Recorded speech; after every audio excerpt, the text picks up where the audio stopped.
Hey, how's everybody doing? Jesse Moon coming to you from San Antonio, Texas. Hope you're having a wonderful day, a wonderful week thus far. What I'm going to be covering today is I made a post about becoming financially free. So I'm going to kind of expound on what I was talking about in detail about how to create financial independence. I'm going to go through several steps. I don't want to take too long. It's probably going to be about 15, 20 minutes, but you can go ahead and hit the like button and hit the share button. We don't want to keep this information to ourselves. I promise you, this is going to be value. This isn't dropping nuggets. This is dropping boulders. Okay. So if you find any value, please like and share. And if you're watching on YouTube, go ahead and show me some love and hit that subscribe button in the lower right-hand corner. But my friends, just about everybody that you know is looking for financial freedom. Just about everybody you know is looking for financial independence, okay? And the way the current economic structure is, to no fault of your own, it's not designed for people to ever know what financial freedom is, okay? They are pretty much working that 9-to-5 job to maintain to live, to pay their bills, all right? Life is more than just waking up, going to work, and paying your bills. Life is much more than that. But just about everybody wants to become financially independent. So why do so few of people get there? See, one of the secrets to attaining financial independence is that it doesn't usually just happen. There has to be a series of events that actually happen in order to get these things in motions to create this ripple effect. See, it all starts with the detailed plans, my friends. A willingness to commit to that plan is vital for the success. All right. I hope you're with me here. Okay. I don't want to bore you or anything. I'm not going to tell any jokes, but I'm dropping boulders for you. If you truly want to change your financial future, you will listen. You will take notes. Pick up your pen and paper and start taking notes. My friends, go ahead and hit like and hit share. We're talking about how to become financially independent here. This is just a couple steps that you can start implementing today in order to reach that financial freedom. So like I said, we're going to go over a few steps, so just bear with me. Okay. The number one step. Okay. This is a quote that was made by the recently discredited Bill Cosby. It's a brilliant quote. So I have to quote it. You have to decide that you want it more than you fear it. You have to decide that you want it more than you fear it, my friends. It's important to remember that, all right? One of the reasons that more people don't reach their financial independence is that they're more afraid of, it's not that they're afraid of becoming financially independent. It's that they're afraid of the changes that they're going to have to make in order to achieve that financial independence, because they've become stagnant in life. They become comfortable with their life. Yes, they're struggling, living paycheck to paycheck. They're worried nonstop. Their anxiety levels are up, but they're comfortable with it. And see, one thing we know about the world today is that people like normality, all right?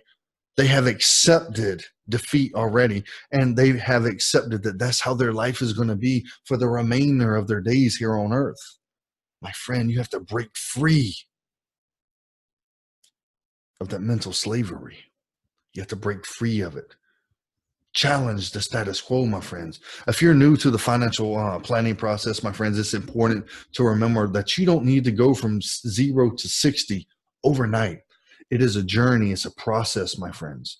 Just like a fitness trainer he would be hesitant to recommend an all-out body training to someone on the first day.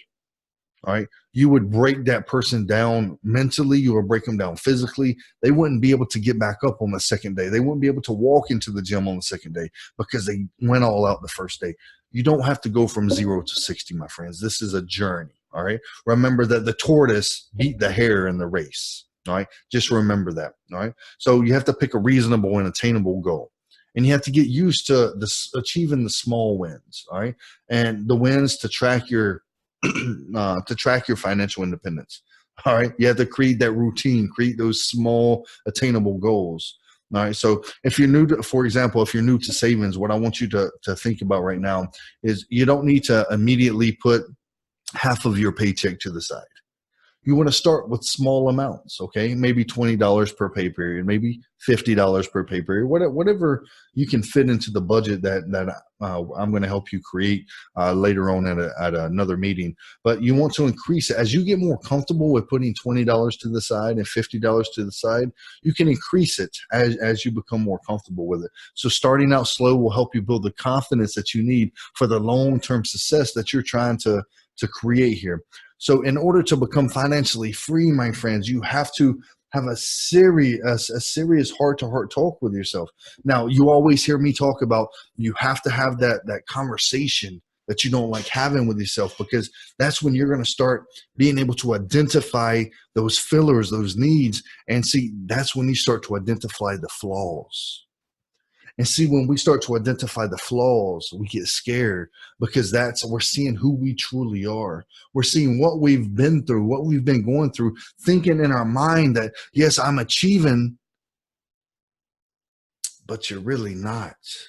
So this is where that serious heart-to-heart conversation comes in. And you got to write this down.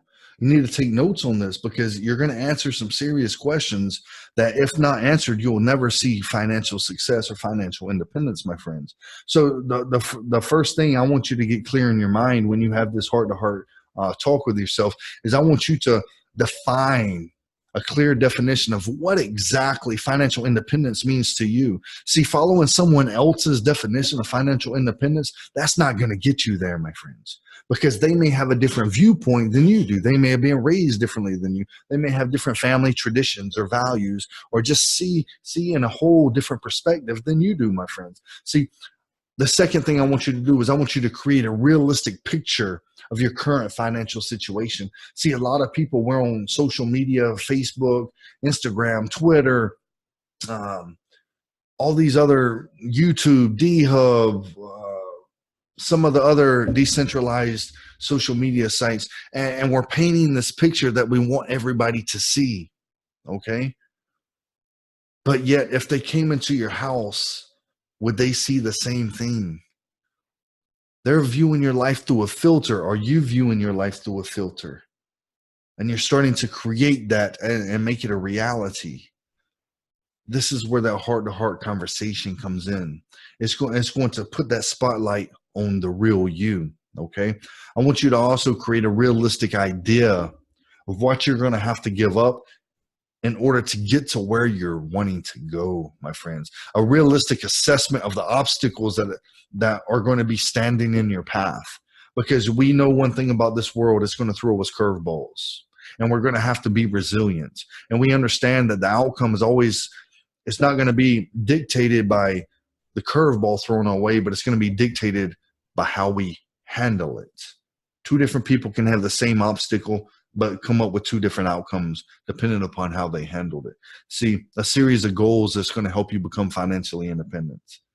And that last one is it's going to be a discussion in its own. And that's why number 2, you're going to have to create a series of steps. Okay. That when you create that series of steps, you're planning to where you want to go. And failure to plan is planning to fail, my friends. See, becoming financially independent is not a single goal, but it's a series of sub goals, my friends. All right. This is because your financial life has several facets to it.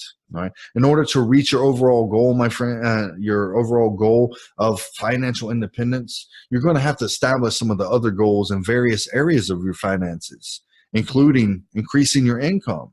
All right. Controlling your spending habits, paying off your student loans and your credit card debt if you have them, understanding your savings patterns or creating new savings patterns, determining your investment strategies. Let's see, defining your long-term financial goals. Okay. See, those are going to change over time, but we need to have an end goal so we can know what to plan for and set those sub-series goals in order to achieve the overall goal. And then once we achieve once we get that overall goal, we're going to reverse plan. Okay. How long is it going to take us to achieve this? How much money do we have to set aside to get there?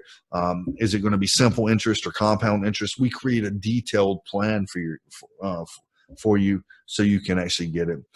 Purchasing the best type of life insurance for your family. All right. See, a lot of people, they don't have life insurance. There's over 200 million people right now in America who need financial services, who need to sit down with a financial advisor and help create them their plan for them. See, right now, they don't teach us economic theory in school. They don't teach us budgeting. They don't teach us how to save. They don't teach us how to become wealthy. They teach us how to go out and get a job.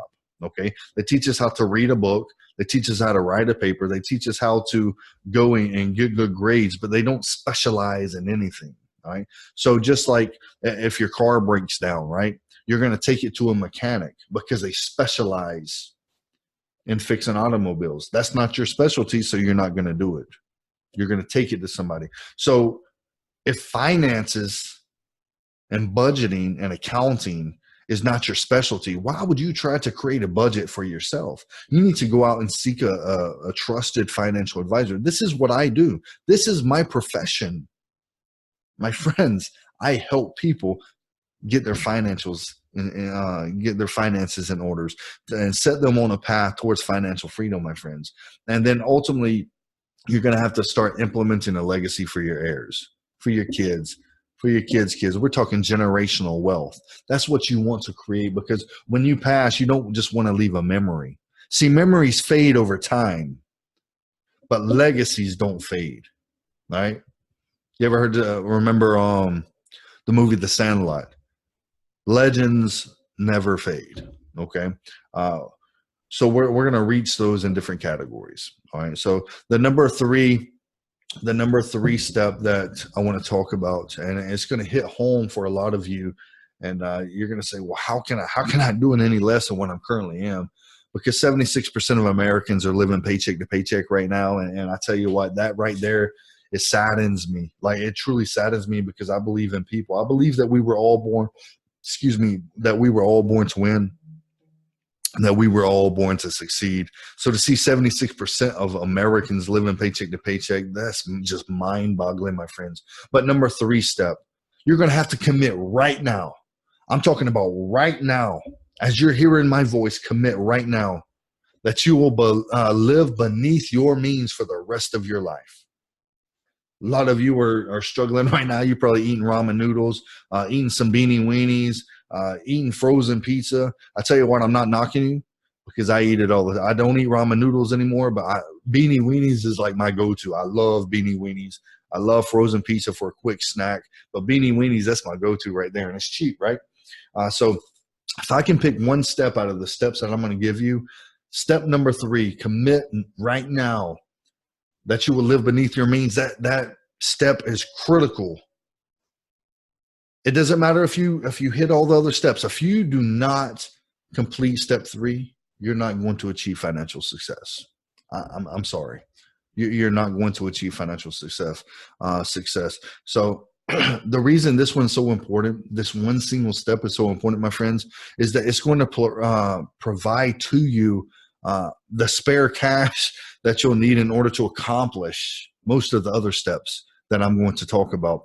All right, learning to live beneath your means is one of the central cost of learning to become financially independent. And if you have not mastered this, my friends, this technique right here, if you have not mastered this technique in the past, right now is a good time. There's no better time than right now. Not tomorrow, not next week, not next month, not next year, but right now is a good time. It doesn't matter if you mastered it in the past, but you have to master it. And you have to start somewhere, right? You have to start someday. So right now. And if you haven't mastered this technique in the past, my friends, doing it now will make the uncomfortable become comfortable. Because if you don't do it, you're going to live a life of pain. It's going to be really painful, my friends. This is why I'm harping on this number three right now, living beyond your means. See, Tony Robbins, he quoted, "Setting goals is the first step into turning the invisible into the visible." Let me repeat that for you. Tony Robbins quoted, "Setting goals is the first step into turning the invisible into the visible." Write that quote down. That way you can get it embedded into your mind. That way you never forget it. See, delayed gratification, my friends. This is what I'm talking about. I'm not talking about live poor for the rest of your life, live on ramen noodles and beating weenies for the rest of your life. That's not what I'm talking about. I'm talking about delayed gratification. See, we have to get comfortable now with that term, delayed gratification. See, we live in an era where society, everybody wants it now, instant gratification. They want to do something and get it now. They're not thinking about the future. My friends, there is a future, and the choices you make right now affect your future.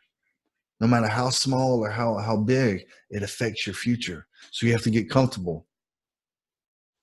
You have to get very uncomfortable with it, or very comfortable with it, my friends. It means be willing to sacrifice right now in order to provide for a better life for you and your loved ones in the future. And if you have children, I know you understand what I'm talking about. See, when we have kids, we're no longer living for ourselves. We're living for our children. And we have to make the decisions based around how is it going to affect our family, our spending habits, our daily activities. What are we doing that's going to affect our family, whether in a positive or a negative manner? See, if you're currently struggling with your finances, my friends, there will be no easy way over this hurdle. I'm very transparent. I'm clear and uncut with you. I'm just going to tell you, there's not going to be an easy way. You're going to have to put some work in. You're going to have to put some effort into it. Sometimes it's going to be painful and you're going to want to give up. But I'm telling you, do not give up. Your future is dependent upon it. You'll probably have to cut out every expense in your budget. It's not absolutely necessary. I'm talking about stopping by the store, getting you a soda on the way to work. Okay? It's going to be crunch time. You're going to have to be living out of envelopes. What I mean by that is getting you 5 envelopes, gas money, lunch money, bills, hair if you need to get your hair done, and you spend nothing more than what's in that envelope that you set aside. Okay, we're talking about crunch time. Cut out all unnecessaries. All right, delay that gratification. So I'm telling you, it could be maybe this year we can't take our annual family vacation. Maybe if you pay off your car, instead of trading it up right quick and getting another car payment, drive it for 2 or 3 more years. Like, live that thing out. You know what I mean? That's just a short list of some of the sacrifices that you're going to have to be willing to make. But in making them, you're going to be clearing money in your budget to build savings, to get out of debt, and to invest in others, to invest for the future, my friends. See, we have to understand. Now this next one it's going to coincide with number 3. They go hand in hand, and this is going to be your number 4 one. Always keep your career or your business moving forward. Many of you who listen to my videos, you know I'm always talking about self-development, self-progression. Grow in your business. See, there's a part where you have the hustle and grind, and then there's a part when you have the scale and structure. You have to always be pushing forward. See, in step 3, I said that living beneath your means is the single most important step on this list, and that's very, very true, my friends. But you can give yourself a major assist in that effort. By making sure that you're steadily increasing your income in the future. You have to steadily grow the income. And if you stay living beyond your means at your current level, that money, that overflow of cash that you have, you're going to be able to build more cash flow for you, sticking it in different vehicles to grow, my friends. Put your money to work for you. All right. Sacrifice the short term for the long term.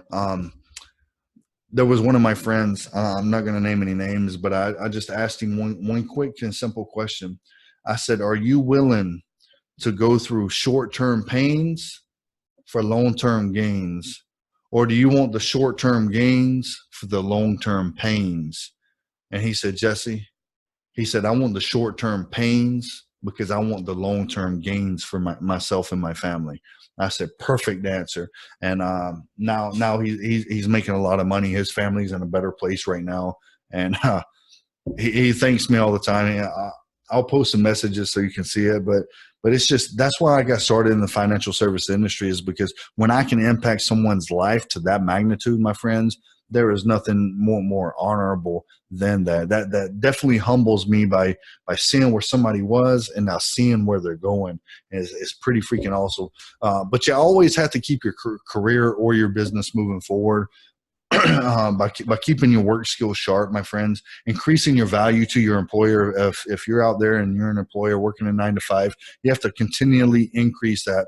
My father told me when I was a young boy, he said, son, he said, you're only going to get paid for the value that you bring to the marketplace and to the people. Okay. So that tells me the more I know, the more skill sets that I possess, the more I can potentially get paid from my employer. And if I'm an entrepreneur, the more skill sets, the more value I can bring to the people, to the marketplace, the more I'm going to get paid. So I can truly tell myself what I'm worth instead of somebody else telling me what I'm worth. Okay. Setting a cap on my head. That's why I love free enterprise, capitalism. I love entrepreneurship, my friends. I believe it's changing the world. I believe we're talking right now. You're listening to me right now because of an entrepreneur. Truly changed the world. All right. So if you're self-employed, that also means steadily working to keep your business moving up to the next level. See, a lot of people become complacent. If you're making $100,000 a year, you're like, hey, we're good. We live a comfortable life, but you stay there. You don't do anything above. You don't do anything beyond, and you stay at $100,000 a year. Just mediocre. When you could actually implement a new strategy or a new idea and move up to the next level to 300, 500,000. Only if you put a little more effort into it. You have to always be moving forward, my friends. Always work on advancing your career. All right. So the number 5, I want you to vow right now to always save money, no matter what your income is. See, when I was young, I read a book, The Richest Man in Babylon. And that's where I first learned that I should always pay myself before I pay my bills. Okay. So the way I do it now is, when I get my income in, I take 10% out for myself. I take 10% out for God, and the rest goes to pay the bills. All right. And when I say 10% out for myself, that's 10% of my income that I get on a weekly basis or a monthly basis, and I put it to the side. That's my investment money, right? My cash flow that's working for me. And then 10% goes to tithes and offerings at church, and then the rest I go and pay. And if I have anything else left over that's going to go into my rainy day fund, my emergency fund. Okay. So that's one thing. Always vow to save money, no matter what your income is. If you're making $20,000 a year, make sure put $20 away every paycheck, put $50 away, whatever you can afford. All right. But you have to save some money up. All right. I just wanted to add that in there. I could go on and on about that, but I want you to understand number 6. Number 6 is vital as well. All of them are vital. That's why I'm telling you. But you have to insulate yourself in the short run. All right, you have to create a safety net. And what I mean by that is we just sat down with one of my good friends and business partners, and we were looking at one of his life insurance plans. Okay, we saw that he was overpaying just because he didn't understand how it worked, and his financial advisor, obviously they didn't have a good relationship, but we were able to save him over $450 per month. Now imagine what he's going to be able to do with an extra $450 per month. Just think about that. And what it's doing is he is creating a cash flow as well. All right, it's creating cash value. So if you look at your bank, yes, you can put bank in a savings account, and it's gonna earn you 0.003 per year. If you times that by 72, it's going to take over, and then divide it. It's going to take over 200 years in order for your money to double that you're putting into your bank savings account. So what we did is we put it into an index fund where it's going to average between 6 and 11% per year. He can catch all the ups on that investment. He can catch all the ups of the market, and any of the downs, he doesn't have to worry about losing his money. So it's a very secure investment. Oh, and he can take out loans on his money. So instead of going and getting charged 6, 10, 12% from a bank to take a personal loan out from a bank, he can take a personal loan out from his cash value. And when he pays it back, guess what? He's paying himself back. All right. So has just pretty much started creating his own banking system. Think about that. He's now creating his own banking system. So he is his own bank. It's awesome, man. When you get the financial education and you start learning about these different products out there, my friends, your life will just like slingshot forward.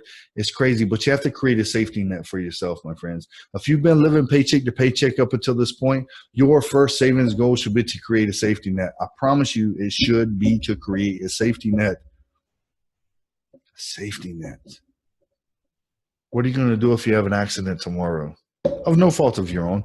You could be driving to work and somebody T-bone your car because they're on their phone texting, not paying attention, or somebody accidentally runs a red light and hits you, and you're out of work for 6 months. Let's say workers' compensation isn't going to cover it.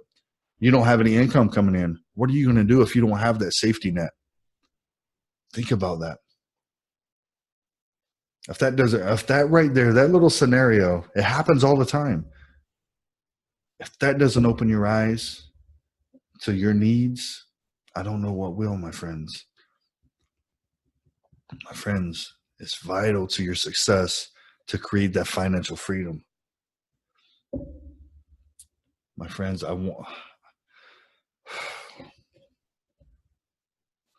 as I'm sitting here talking about this, I'm starting to, I told you it's very sad that so many people are living paycheck to paycheck.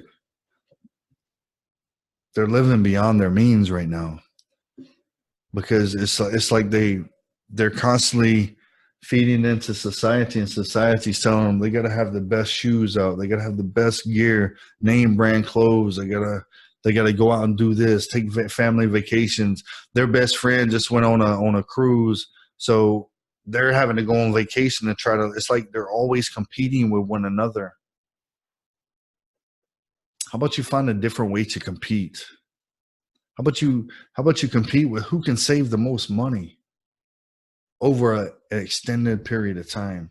Who can have the best disciplines, create the best habits? Who can create the best legacy for their family? My friends, we have to be real with ourselves. We have to be real with ourselves. I just want you to understand that. All right. This is why I came into the financial services industry. All right. I want you to understand that helping people is a passion of mine. All right. I gave up 16 years of military service so that I could sit on this computer right here. So I can sit in the homes face to face with families and teach them different techniques and strategies to become financially successful, to become financially free, to save for their families in times of tragedy, to give them a peace of mind when they need it. Guys, tomorrow is never guaranteed. It doesn't mean spend all the money now because tomorrow is not guaranteed. It means make a plan right now so that the future, if you're not here, your family will be taken care of. Or make a decision today to get living benefits from a policy that I help you with. Let's say that the adds cash value. Remember, it's gonna, and in your bank, it's going to double about every 200 or some odd years. But when you're earning 6 to 12% annually, okay, in your life insurance policy that's gaining cash value that you can take a loan from, let's say in 5 years, let's say 10 years. 10 years, you and your wife, you decide you want to relocate and buy a new home. You can take a loan from that policy, from your cash. It's yours. You can take a loan and go and put the down payment on your house. Or if you need a new roof or you want a new car, you can take that loan out, my friends, and pay for it with your own money and then just replenish it. My friends, it's pretty exciting. The different technologies, the different products out there. I hope this video was valuable to you. I hope you found some value in it. All right. Let's see how long we're going right here. Don't know exactly how long we're going, but I hope you found some value. If you found any value, please click like and please click share. Okay. Yeah, I didn't tell jokes. I'm very serious. My personality, I'm very serious, guys. I'm not going to crack jokes. I just give you the information. I try to deliver value to you guys because I want you to be able to open your eyes to what's going on, because I want to see you win. I want to see you set your family up for success, to propel your family forward. I want to see that if something, God forbid, happens to you, your family's taken care of, that they're going to have time to grieve instead of having to worry about how they're going to pay the rent, how they're going to pay the mortgage, how they're going to pay the automobiles that you have, how are they going to pay the kids' college off. I'm here for you, my friends. And if this is something you want to sit down with me and you want me to, if you want to create a free, I'll sit down with you, and what I do is we do a financial lifestyle strategy. I'll sit down, try to create, like, help you out, find out where your budgets are, find out what the gaps are, where they're at, create a plan for you, and we'll look at the different products that we offer. I'll go ahead and tell you, the awesome thing about working here at PHP is that we're not subject to one company, one carrier. So we can write policies for over 30 different carriers of the major carriers. We're talking AIG, Mutual of Omaha, Lincoln Financial. We're talking Foresters, National Life Group, all the top carriers. What I do is I find out what your needs are, find out what your goals are, and then I go to each of my carriers and I figure out who has the best product to meet your needs and your goals, my friends, for the best price. So ultimately, that's what we do. It's no obligation to you. I sit down and try to point you in the right direction. You don't have to buy anything. I'm just doing it to try to help you out, my friends. But my friends, go ahead, click like and click share if you found any value, and go ahead, if you know somebody who needs to hear this message, go ahead and tag them in the comments below. My friends, take care, have a wonderful night, and God bless.